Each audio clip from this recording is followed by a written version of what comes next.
No. Bueno, ahí hay un tema. Hagamos apología de los gulags. No,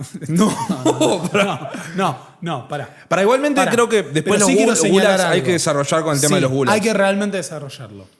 Aclaro antes de decirlo, porque están reducidos, están haciendo una especie de. Están en la creencia popular de que son una especie de equivalente a A los Auschwitz. casetas nazis. A Exactamente. los campos de exterminio nazis. Y yo diría que es una simplificación excesiva. No, esto puede sonar a profesor zurdo dijo que los gulags estaban bien. No. No. Gulag no es campo de concentración necesariamente. Gulag era el sistema penitenciario soviético, que es lo que la gente se olvida. El sistema penitenciario soviético estaba estructurado a base de campos de trabajo porque la noción de prisión que se construye en la URSS es que no puede haber gente que está en una cárcel haciendo nada Mientras que todos trabajan. mientras todos trabajan. No, tienen que trabajar. De hecho, es parte de que todos se proletaricen el campo de trabajo. Y de paso sería para aplastar a los disidentes, perseguir opositores y El demás. paréntesis. Eso ya lo sabemos, ya lo hemos escuchado, está en todos lados, perfecto. Ahora, el punto central es que era el sistema penitenciario. Hoy en día, Estados Unidos tiene la población carcelaria en términos relativos y absolutos más grande del mundo. Solo que no le dicen campo de concentración, solo que no le dicen gulag. Y simplemente hay Simplemente es un cientos curro. de miles de personas explotadas por empresas privadas. La URSS lo que planteó fue, nosotros necesitamos el desarrollo económico y nadie puede vivir en el socialismo sin trabajar. De hecho, uno de los artículos de la Constitución soviética que dice, bueno, la Unión Soviética es un Estado socialista, estructurado en base al principio de cada quien según su capacidad, a cada quien según su necesidad, y el principio de el que no trabaja no come. Todos deben trabajar. Todos. No hay excepciones. Algo que me revienta cuando surge esta gente que dice, ¿sabes qué pasa? Que Argentina es el socialismo. El socialismo es cuando la gente cobra planes sociales. El socialismo es la ideología de los vagos que no quieren trabajar. Yo lo voy a plantear de una manera muy sencilla. En los países de orientación liberal, incluido Argentina institucionalmente, el trabajo es un derecho. En la Unión Soviética el trabajo es una obligación. Una obligación. Sí. Todos debían trabajar. No existía el concepto de no trabajar. No existen los vagos, realmente. No hay forma. Y vago de todas las clases. Ojo. Y vago de todas las clases sociales. No hay clase alta que no trabaja. Después tenemos a la gente del partido que ejercía las funciones del partido y demás, y que cuando se burocratiza excesivamente disfrutan de ciertos lujos. Pero incluso aún así tenían que rendir cuentas constantemente de qué hacían. Los burócratas sindicales del espacio, le dijo Los Bombita burócratas Rodríguez. sindicales del espacio. Bombita Rodríguez. Todo esto nos da cuenta de algo. La Unión Soviética estaba lejos de ser el país de los vagos en donde no se trabaja ahí. No, el comunismo, el socialismo, es la ideología de los vagos que no quieren trabajar. No, te quiero contar algo. Si un día pasa, vas a tener que trabajar. Todos vamos a tener que trabajar. La Patagonia no va a faltarse sola. El otro punto central es que El asfalto va primero, después vienen los parques temáticos, asfalto, parque temático, plataforma de lanzamiento de cohete, Comunistolandia, el manifiesto comunista. Stalinópolis. ¡Stalinópolis! ¡Ay, Dios! Parque de la Costa de Crimea, por ejemplo. Son todos grandes emprendimientos culturales para el ocio de la clase obrera, que deben conformarse en algún momento. Y hay un chiste para hacer con el clásico juego de feria norteamericana, del martillo que golpea el coso y levanta. Y hay un chiste que no voy a hacer, pero lo pueden imaginar. Pero no hay Solo martillos. tienen que cambiar las herramientas y no lo digas. Sí. Lo vamos a dejar ahí. No lo digas. No, está Bien. Todos estos elementos que hacen a la idea de construir. Un segundo, le vamos a hacer a la Patagonia lo que le hizo el peronismo a Mar del Plata.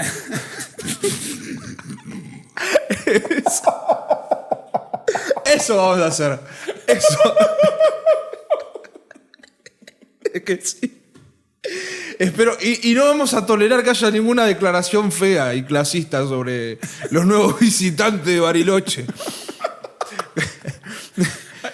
Tengo un sueño ahora. Tengo una misión en este mundo. Es eso. Hacerle a la Patagonia lo que le hizo el peronismo a Mar del Plata. Hay que abrir una atalaya en la Pampa. Por las dudas.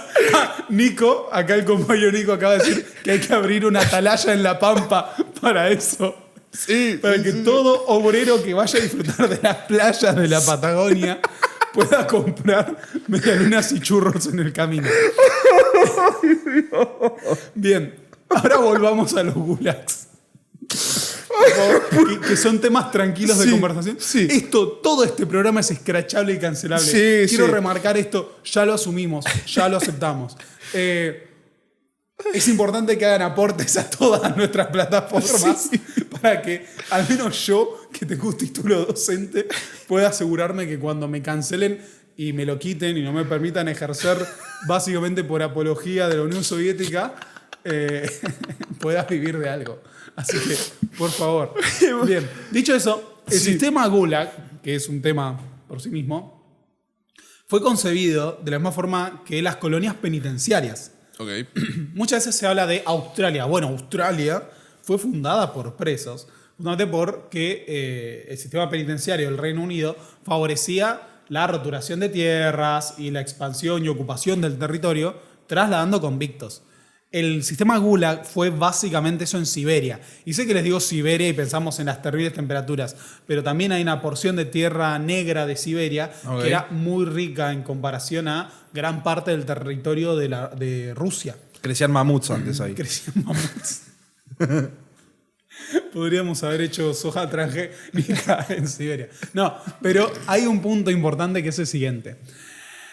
Los gulags, como colonias penitenciarias, permitieron el desarrollo de asentamientos que después se convertían en ciudades o en polos industriales. Ok. Vos no es que llevaba gente a trabajar porque sí, no, realmente se conformaba una estructura productiva y toda una infraestructura para el funcionamiento de la economía soviética a partir de ese sistema. Que, de nuevo, después había torturas, asesinatos, fosas comunes, eso ya lo sabemos.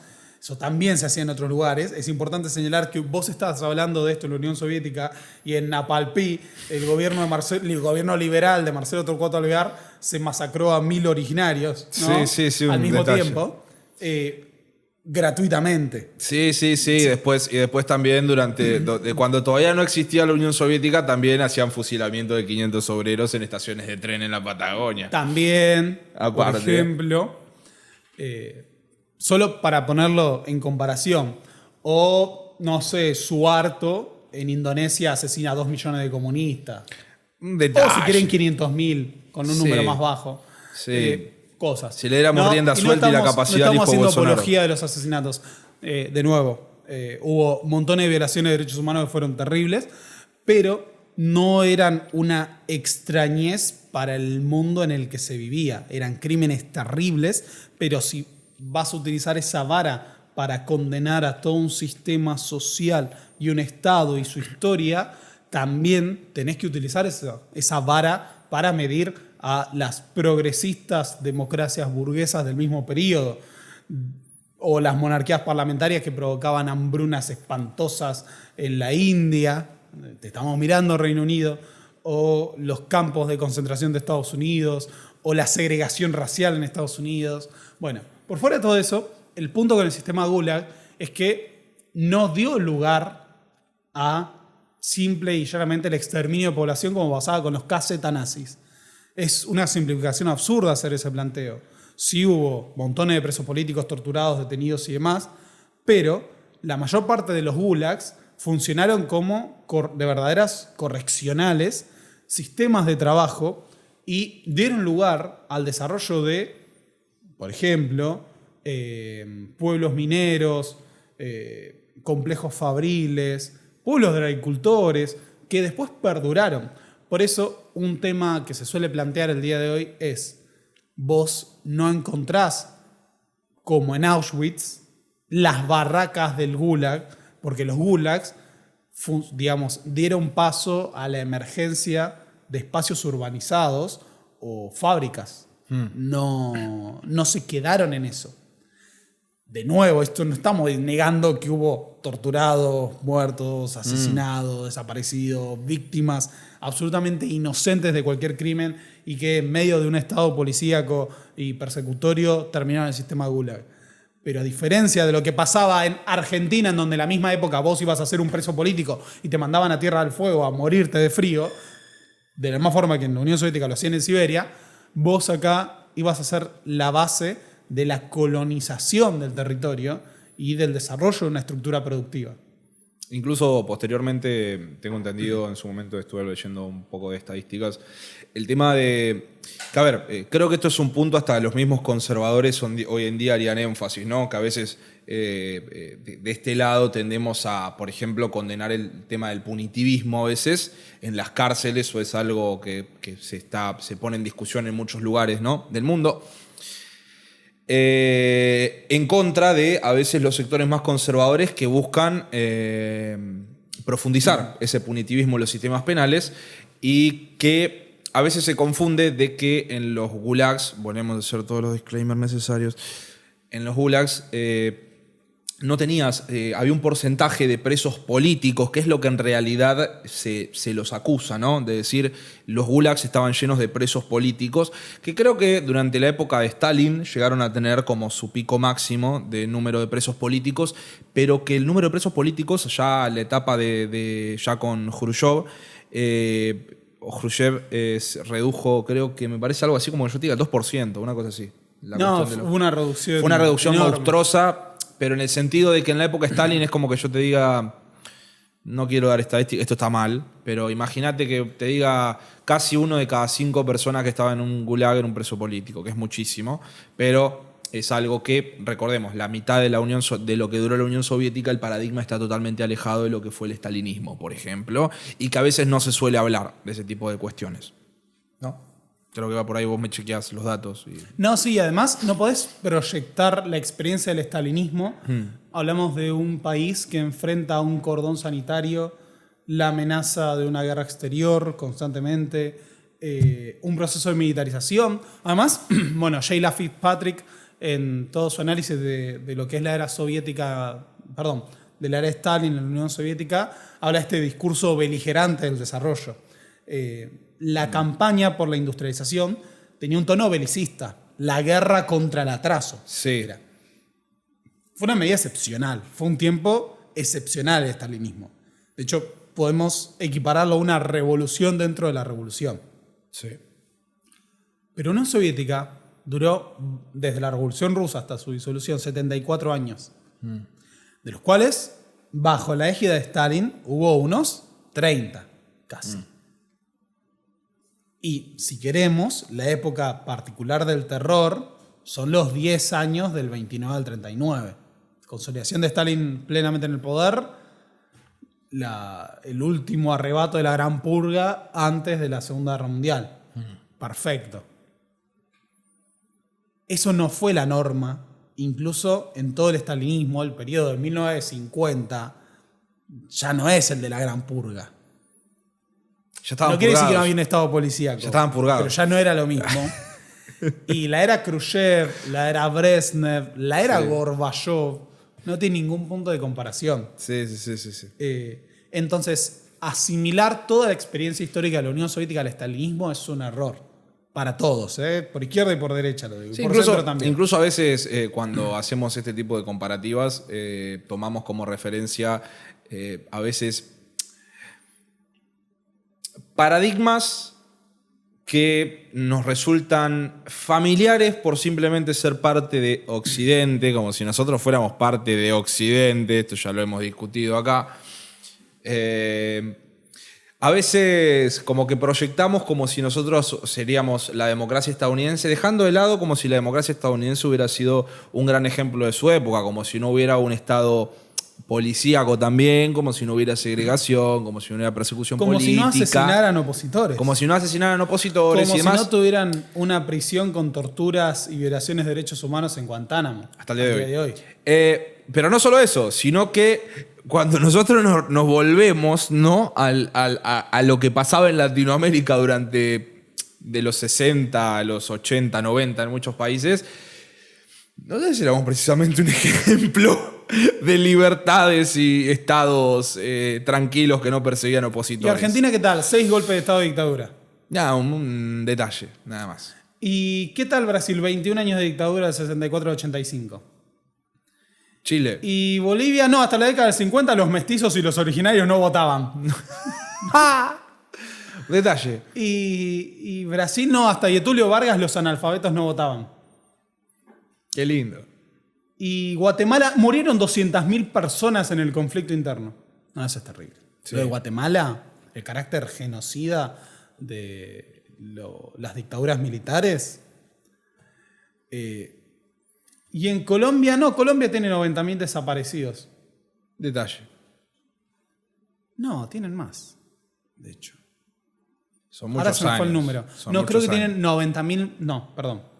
No me acuerdo el número específico de desaparecidos. Pero en Colombia los paramilitares, según la Comisión de Verdad, mataron a 90.000 personas. O sea, solo los paramilitares.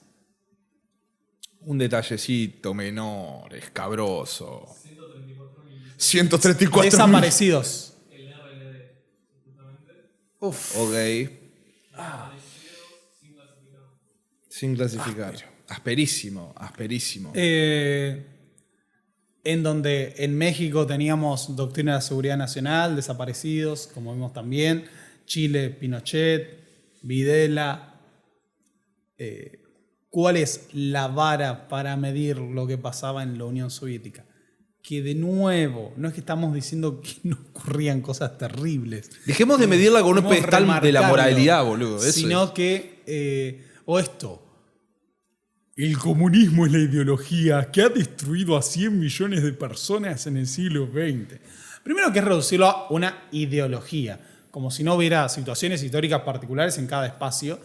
Y además, no sé, con ese mismo principio, ¿qué queda para decir del capitalismo? ¿Qué queda para decir del cristianismo? ¿Qué queda para decir de todo? ¿Qué queda para decir de la ciencia? La ciencia ha asesinado a 50 trillones de personas. No. La ciencia, sí, sí. Es como. Es buscar un poco